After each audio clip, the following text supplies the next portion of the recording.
ಸ್ನೇಹಿತರೆ ನಮಸ್ಕಾರ. ಅಕ್ಕಿ ಬದಲಾಗಿ ಗಾಣದ ಎಣ್ಣೆಯನ್ನ ತೆಗೆದುಕೊಳ್ಳಿ ಅಥವಾ ಸಕ್ಕರೆಯನ್ನ 1 ಕೆಜಿ ತೆಗೆದುಕೊಳ್ಳಿ. ಅದರ ಜೊತೆಗೆ ಉಪ್ಪು ಕೂಡ ಕೊಡ್ತೀವಿ. ಅದಾದ ಬಳಿಕ ಬೇಳೆ ಕಾಳುಗಳನ್ನ ಕೊಡ್ತೀವಿ. ಅದರ ಜೊತೆಗೆ ಪುಡೆ ಅಂದ್ರೆ ಚಾದಲ್ಲಿ ಹಾಕಿ ಕುಡಿಯುವಂತಹ ಪುಡೆ ಅಥವಾ ರಾಗಿ ತಿಂತಕ್ಕಂತಹ ಪ್ರದೇಶಗಳಲ್ಲಿ ರಾಗಿ ಕೊಡುವಂತಹ ಒಂದು ಪರಿಸ್ಥಿತಿ ಈಗ ಸರ್ಕಾರಕ್ಕೆ ಬಂದ್ಬಿಟ್ಟಿದೆ. ಹೌದು ಸ್ನೇಹಿತರೆ, ಸರ್ಕಾರ ಮೇಲಿಂದ ಮೇಲೆಗೆ ಅಪ್ಡೇಟ್ ಕೊಡ್ತಾ ಇದೆ. ಆದ್ರೆ ನಿಮ್ಮ ಕೈಗೆ ಈ ಇಂದಿರಾ ಕಿಟ್ ಯಾವಾಗ ಬಂದು ತಲುಪುತ್ತೆ, ಇದು ಮುಖ್ಯವಾಗಿ ತಿಳ್ಕೊಳ್ಬೇಕಾಗಿರ್ತಕ್ಕಂಥದ್ದು. ಹೌದು, ಈ ಬಾರಿ ಬಜೆಟ್ ಮಂಡನೆಯಲ್ಲಿ ಏನ್ ಹೇಳಿದ್ರು ಸಿಎಂ ಸಿದ್ದರಾಮಯ್ಯನವರು, 6,200 ಕೋಟಿ ಅನ್ನಭಾಗ್ಯ ಯೋಜನೆಯಲ್ಲಿ ಮೀಸಲಿಟ್ಟಿದ್ದೀನಿ ಅಂತ ಹೇಳಿಲ್ಲ. ಇಂದಿರಾ ಕಿಟ್ಗೋಸ್ಕರ 6,213 ಕೋಟಿಯಷ್ಟು ದುಡ್ಡನ್ನ ನಾನು ಮೀಸಲಿಟ್ಟಿದ್ದೀನಿ ಅಂತ ಹೇಳಿದ್ರು. ಹಾಗಾದ್ರೆ ನಿಮಗೆ ಇಂದಿರಾ ಕಿಟ್ ಸಿಗ್ತಾ ಇದೆ, ಆದ್ರೆ ಯಾವಾಗಿನಿಂದ, ಇದಕ್ಕೋಸ್ಕರ ನಾವು ಏನೇನು ಡಾಕ್ಯುಮೆಂಟ್ಸ್ಗಳನ್ನ ಕೊಡಬೇಕು ಎಕ್ಸ್ಟ್ರಾ, ಮತ್ತೆ ಎಲ್ಲಿ ಹೋಗಿ ಭೇಟಿ ಕೊಡಬೇಕಾಗತ್ತಾ, ಇದರೆಲ್ಲದರ ಬಗ್ಗೆ ಈ ವಿಡಿಯೋದಲ್ಲಿ ಚರ್ಚೆ ಮಾಡ್ತಾ ಹೋಗೋಣ. ಸೊ ತೀರಾ ಇಂಪಾರ್ಟೆಂಟ್ ಮಾಹಿತಿ. ನಿಮ್ಮ ಹತ್ರ BPL ರೇಷನ್ ಕಾರ್ಡ್ ಇರಲಿ ಅಥವಾ APL ರೇಷನ್ ಕಾರ್ಡ್ ಇರಲಿ, ಸೊ ನೀವು ಒಟ್ಟಾರೆಯಾಗಿ ರೇಷನನ್ನು ಪಡ್ಕೊಳ್ತಾ ಇದ್ದಿದ್ದೆ ಆದರೆ ಸೊ ಈ ವಿಡಿಯೋನ ನೀವು ತಪ್ಪದೆ ಕೊನೆವರೆಗೂ ವಾಚ್ ಮಾಡಲೇಬೇಕು. ಸ್ನೇಹಿತರೆ, BPL ಮತ್ತು APL ರೇಷನ್ ಕಾರ್ಡ್ ಇದ್ದಂಥವರು ತಪ್ಪದೆ ಸಬ್ಸ್ಕ್ರೈಬ್ ಮಾಡ್ಕೊಳ್ಳಿ, ನೋಟಿಫಿಕೇಶನ್ ಕೂಡ ಆಲ್ ಅಂತ ಸೆಟ್ ಮಾಡ್ಕೊಳ್ಳಿ. ಯಾಕಂದರೆ ಈ ಚಾನಲಲ್ಲಿ ಇಂತಹ ಯೋಜನೆಗಳೇ ಸಿಗ್ತಾ ಇರತ್ತೆ, ಇಂತಹ ಯೋಜನೆಗಳ ಬಗ್ಗೆನೇ ಮಾಹಿತಿ ಸಿಗ್ತಾ ಇರತ್ತೆ. ಅದನ್ನು ನೋಡಿ ತಿಳ್ಕೊಂಡು ನೀವು ದುಡ್ಡು ಅಥವಾ ಇನ್ನಿತರ ವಸ್ತುಗಳನ್ನು ಪಡ್ಕೊಳ್ಬಹುದು. ಮುಖ್ಯವಾಗಿ ಈ BPL APL ರೇಷನ್ ಕಾರ್ಡ್ ಇದ್ದಂಥವರಿಗೇ ಸರ್ಕಾರ ಹೆಚ್ಚಿನ ಆದ್ಯತೆಯನ್ನು ಕೊಡುವಂಥದ್ದು. ಅದರಲ್ಲಿ ಈಗ ಗೃಹಲಕ್ಷ್ಮಿ ಉದಾಹರಣೆಗೆ, ಅನ್ನಭಾಗ್ಯ ಉದಾಹರಣೆಗೆ, ಇದೆಲ್ಲವೂ ಕೂಡ ನೀವು ನೋಡ್ತಾ ಇದ್ರೆ ಗೊತ್ತಿರುತ್ತೆ. ಇನ್ನು BPL APL ರೇಷನ್ ಕಾರ್ಡ್ ಇದ್ದಂಥವರಿಗೆ 10 kg ಅಕ್ಕಿ ಸಿಗ್ತಾ ಇದೆ. ಈ 10 kg ಅಕ್ಕಿ ರಾಜ್ಯ ಸರ್ಕಾರವೇ ಕೊಡ್ತಾ ಇದೆಯಾ? ಖಂಡಿತವಾಗ್ಲೂ ಇಲ್ಲ. ಇದು ಡಿವೈಡ್ ಆಗತ್ತೆ, ಇದ್ರ ಬಗ್ಗೆ ಕ್ಲಾರಿಟಿ ಇರಲಿ. 5 kg ಅಕ್ಕಿ ಕೇಂದ್ರ ಸರ್ಕಾರ ಕೊಡ್ತಾ ಇದೆ, ಅಂದರೆ ಮೋದಿ ಸರ್ಕಾರ, ಸೆಂಟ್ರಲ್ ಗೌರ್ಮೆಂಟ್ ಕೊಡ್ತಾ ಇದೆ. ಇನ್ನು 5 kg ಉಳಿದಂತಹ ಅನ್ನಭಾಗ್ಯ ಯೋಜನೆಯಲ್ಲಿ ನಮ್ಮ ರಾಜ್ಯ ಸರ್ಕಾರ, ಸಿದ್ದರಾಮಯ್ಯನವರ ಸರ್ಕಾರ ಕೊಡ್ತಾ ಇದೆ. ಹಾಗಾದರೆ ಒಟ್ಟಿಗೆ 10 kg ಅಕ್ಕಿಯನ್ನು ನೀವು ಪ್ರತಿಯೊಬ್ಬರ ತಲೆಗೆ ಪಡ್ಕೊಳ್ತಾ ಇದ್ದೀರಿ. ಅಂದರೆ ಮನೆಯಲ್ಲಿ 5 ಜನ ಇದ್ದರೆ ಕುಟುಂಬಸ್ಥರು 50 kg ಅಕ್ಕಿಯನ್ನು ಪಡ್ಕೊಳ್ತೀರಿ, 4 ಜನ ಇದ್ದರೆ 40 kg ಅಕ್ಕಿಯನ್ನು ಪಡ್ಕೊಳ್ತೀರಿ. ಈ ರೀತಿಯಾಗಿ ನೀವು ಒಬ್ಬರಿಗೆ ಇಂತಿಷ್ಟು ಅಂತ ಹೇಳ್ಬಿಟ್ಟು ಪಡ್ಕೊಳ್ತಾ ಹೋಗ್ತೀರಿ. ಹಾಗಾದರೆ ಸ್ನೇಹಿತರ, ಇದು ಇನ್ಮೇಲಿಂದ ಬಂದ್ ಆಗ್ಬಿಡುತ್ತೆ. ಹೌದು, ಇದುವರೆಗೂ ಕೂಡ ಸರ್ಕಾರ ಬರೀ ಹೇಳ್ತಾನೆ ಇತ್ತು. ಅದರಲ್ಲಿ KH ಮುನಿಯಪ್ಪನವರು ನಾವು ಇಂದಿರಾ ಕಿಟ್ ಕೊಡ್ತೀವಿ, 93% ಮಹಿಳೆಯರು ಬರೀ ಇಂದಿರಾ ಕಿಟ್ ಕೊಡಿ ಅಂತಲೂ ಕೂಡ ಕೇಳ್ತಾ ಇದ್ದಾರೆ. ಹೀಗಾಗಿ ನಾವು ಒಂದು ಸ್ವಲ್ಪ ಬದಲಾವಣೆ ಮಾಡ್ತಾ ಇದ್ದೀವಿ.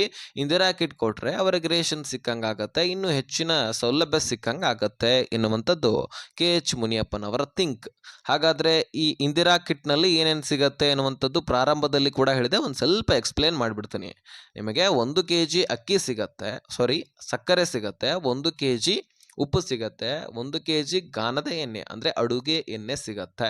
ಮೊದಲು ಸಿಗ್ತಾ ಇತ್ತು ನಿಮಗೆ ಅಡುಗೆ ಎಣ್ಣೆ, ಆದರೆ ಅದು ತಾಳೆ ಎಣ್ಣೆ ಅಂತ ನಾವು ಕರಿತಾ ಇದ್ವಿ. ಅದು ಸರಿಯಾಗಿ ಸಿಗ್ತಾ ಇರಲಿಲ್ಲ, ಅದು ಪೌಷ್ಟಿಕತೆ ಇರಲಿಲ್ಲ. ಸೊ ಕಲಬೆರಕೆಯಿಂದಾಗಿತ್ತು, ಹಾಗಾಗಿ ಅದನ್ನು ಬಂದ್ ಕೂಡ ಮಾಡಲಾಗಿತ್ತು. ಇನ್ನು ಇದು ಒಳ್ಳೆಯ ರೀತಿಯಲ್ಲಿ ಸಿಗತ್ತೆ ಅಂತ ಮಾಹಿತಿ ಸಿಗ್ತಾ ಇದೆ, ಅದರ ನಾವು ಕಾಯ್ದು ನೋಡೋಣ. ಇನ್ನು ಇದನ್ನು ಹೊರತುಪಡಿಸಿ ರಾಗಿ ತಿಂತಕ್ಕಂತಹ ಪ್ರದೇಶದಲ್ಲಿ ರಾಗಿ ಕೊಡೋದು ಅಥವಾ ಬೇಳೆ ಕಾಳುಗಳನ್ನು ಕೊಡೋದು, ಈ ಒಂದು ಹೆಸರು ಕಾಳುಗಳು ಅಥವಾ ಕಡಲಿ ಬೇಳೆ, ಈ ರೀತಿ ನಿಮಗೆ ಕಾಳುಗಳನ್ನು ಕೊಡ್ತಾರೆ. ಅವುಗಳನ್ನು ನೀವು ತಿಂದು ಈ ರೇಷನನ್ನು ಪಡ್ಕೊಳ್ಬಹುದು. ಇನ್ನು ಸ್ನೇಹಿತರೆ, ಈ ರೇಷನ್ ಅಂತೂ ಸಿಗುತ್ತೆ, ಆದರೆ ಇನ್ನು ಯಾವಾಗ ಸಿಗುತ್ತೆ ಇದು ನಿಮಗೆ ಮುಖ್ಯವಾಗಿ ತಿಳ್ಕೊಳ್ಬೇಕಾಗಿರ್ತಕ್ಕಂತಹ ವಿಷಯ. ಹೋದ ವರ್ಷದ 2025ರ ನವೆಂಬರ್ ತಿಂಗಳಲ್ಲಿನೂ ಕೂಡ ಕೊಡ್ತೀವಿ ಅಂತ ಹೇಳಿದ್ರು. 2025ರ ಪ್ರಾರಂಭ ಫೆಬ್ರವರಿ ತಿಂಗಳಲ್ಲಿ ಕೂಡ ಕೊಡ್ತೀವಿ ಅಂತ ಹೇಳಿದ್ರು, ಆದರೆ ಕೊಡ್ಲಿಕ್ಕೆ ಆಗಲಿಲ್ಲ. ಹೀಗಾಗಿ ಕೇಂದ್ರ ಸರ್ಕಾರದ ಬಗ್ಗೆ ಚರ್ಚೆ ಆಯಿತು. ಅಕ್ಕಿ ಕೊಡ್ತೀವಿ, ನಮ್ಮ ಹತ್ರ ಸ್ಟಾಕ್ ಇದೆ ಅಂತ ಕೇಂದ್ರ ಸರ್ಕಾರ ಹೇಳಿದಾಗ ಅಕ್ಕಿ ಕೊಡ್ಲಿಕ್ಕೆ ಪ್ರಾರಂಭ ಮಾಡಿದ್ರು ಮಾರ್ಚ್ನಲ್ಲಿ, ಹೋದ ವರ್ಷದಲ್ಲಿ. ಇಲ್ಲಿವರೆಗೂ ಕೂಡ ಕೊಡ್ತಾ ಬಂದಿದ್ದಾರೆ. ಆದರೆ ಇಲ್ಲಿ ಸ್ಮಾಲ್ ಚೇಂಜಸ್ ಮಾಡಲಿಕ್ಕೆ ರಾಜ್ಯ ಸರ್ಕಾರ ಮುಂದಾಗಿದೆ, ಓಡಾಡ್ತಾ ಇದೆ. ಇಲ್ಲಿ ಮುಖ್ಯವಾಗಿ ಅಕ್ಕಿಗೆ ಹೆಚ್ಚಾಗಿ ಖರ್ಚು ವೆಚ್ಚ ಆಗತ್ತಾ ಅಥವಾ ಇಂದಿರಾ ಕಿಟ್ಗೆ ಹೆಚ್ಚು ಖರ್ಚು ವೆಚ್ಚ ಆಗತ್ತಾ? ಇಂದಿರಾ ಕಿಟ್ಗೆ ಕಣ್ರಿ. ಯಾಕಂದರೆ ಅಕ್ಕಿ ಆದರೆ ಅಳತೆ ಮಾಡಿ ಖರೀದಿ ಮಾಡಿ ತಂದು ಕೊಡಬಹುದು, ಆದರೆ ಈ ಒಂದು ಇಂದಿರಾ ಕಿಟ್ ಇದೆಯಲ್ಲ, ಇದರಲ್ಲಿ ಸಾಕಷ್ಟು ಖರ್ಚು ವೆಚ್ಚ ಆಗತ್ತೆ. ನೀವೇ ತಿಳ್ಕೊಳ್ಳಿ, ಈ ವಸ್ತುಗಳನ್ನು ರೆಡಿ ಮಾಡಿಕೊಂಡು ಪ್ಯಾಕೆಟ್ಗಳಾಗಿ ರೆಡಿ ಮಾಡಬೇಕು. ಮುಖ್ಯವಾಗಿ ಪ್ರತಿಯೊಂದು ವಸ್ತುಗಳನ್ನು ಒಂದೊಂದು ಕೆ ಜಿ ಹಾಗೆ ಬೇರೆ ಬೇರೆ ರೀತಿಯಲ್ಲಿ ರೆಡಿ ಮಾಡಬೇಕು. ಅದಾದ ಬಳಿಕ ಒಂದೇ ಪ್ಯಾಕೆಟ್ ಇಂದಿರಾ ಕಿಟ್ ಅಂತ ಹೇಳ್ಬಿಟ್ಟು ಅದರಲ್ಲಿ ಇವುಗಳನ್ನು ಸೇರ್ಪಡೆ ಮಾಡಬೇಕು. ಬರೀ ಸೇರ್ಪಡೆ ಮಾಡೋದಷ್ಟೇ ಅಲ್ಲ, ಅದನ್ನು ಯಾರು ಸೇರ್ಪಡೆ ಮಾಡ್ತಾರೆ? ಅದಕ್ಕೆ ಕೆಲಸಗಾರರು ಬೇಕು, ಕಾರ್ಮಿಕರು ಬೇಕು, ಅವರಿಗೆ ವೇತನ ಕೊಡಬೇಕು. ಹೀಗಾಗಿ ಸಾಕಷ್ಟು ಖರ್ಚು ವೆಚ್ಚ ಇದೆ. ಸರ್ಕಾರ ಇದರ ಬಗ್ಗೆ ಇನ್ನಷ್ಟು ಚಿಂತನೆ ಮಾಡಲಿದೆ ಅಂತೆ. ಅದಾದ ಮೇಲೆ ಪಕ್ಕಾ ಕ್ಲಾರಿಟಿ ಕೊಡಲಿದೆ ಅಂತೆ. ಆದರೆ CM ಸಿದ್ದರಾಮಯ್ಯನವರಂತರೂ ಅನೌನ್ಸ್ ಮಾಡಿದ್ರು, 6200 ಕೋಟಿ ನಾವು ಇಂದಿರಾ ಕಿಟ್ ಯೋಜನೆಗೆ ಕೊಡ್ತಾ ಇದ್ದೀವಿ ಅಂತ ಹೇಳಿದ್ರು. ಹಾಗಾಗಿ ಕಾಯ್ದು ನೋಡೋಣ. ಬಹುತೇಕ ಇದು ಮೇ ಅಥವಾ ಜೂನ್ ತಿಂಗಳಲ್ಲಿ ಬರುವಂತಹ ಸಾಧ್ಯತೆ ಇದೆ ಅಂತೆ. ಯಾಕಂದರೆ ಇದು ರೆಡಿ ಆಗಲಿಕ್ಕೆ ಟೈಮ್ ತೆಗೆದುಕೊಳ್ಳುತ್ತೆ. ಕಾಯ್ದು ನೋಡೋಣ. ಕೇಂದ್ರದ ಬಳಿ ಅಕ್ಕಿ ಮುಕ್ತಾಯವಾಯಿತಂದರೆ ಬೇರೆ ಆಪ್ಷನ್ನೇ ಇಲ್ಲ.